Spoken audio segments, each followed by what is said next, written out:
ఇక్కడ ఒక పందిర్ లెక్కలు ఉన్నది. ఈ సుత దేవాలయం ఆవరణలో ఉంది కాబట్టి దర్శించుకుందాం. ఒక గంట ఉన్నది.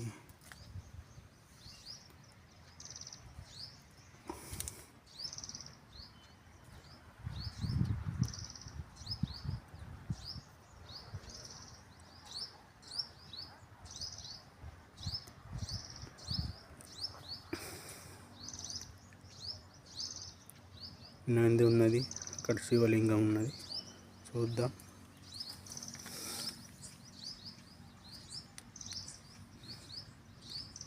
నంది మధ్య నుంచి శివుడు అయితే బాగా కనిపిస్తుండు. శివలింగం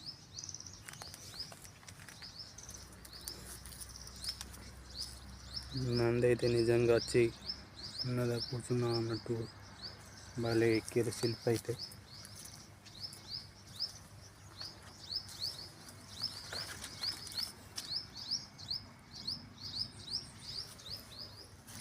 ఇక్కడ చూసుకోవచ్చు నాగరాజు అయితే ఉన్నాడు. పక్కపంటి శివలింగం. ఇక్కడ చూసుకోవచ్చు మల్లన్న స్వామి అయితే గుళ్ళు ఉన్నాడు. ఇక్కడైతే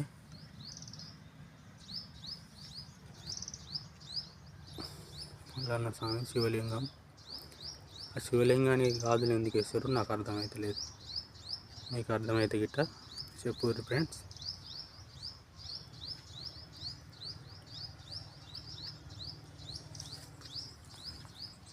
పక్క పొంట అయితే ఒక కొండ ఉన్నది.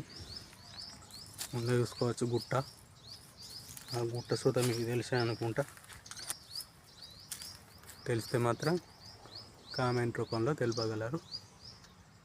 దేవాలయం చుట్టుపక్కల అయితే ఇట్లున్నది.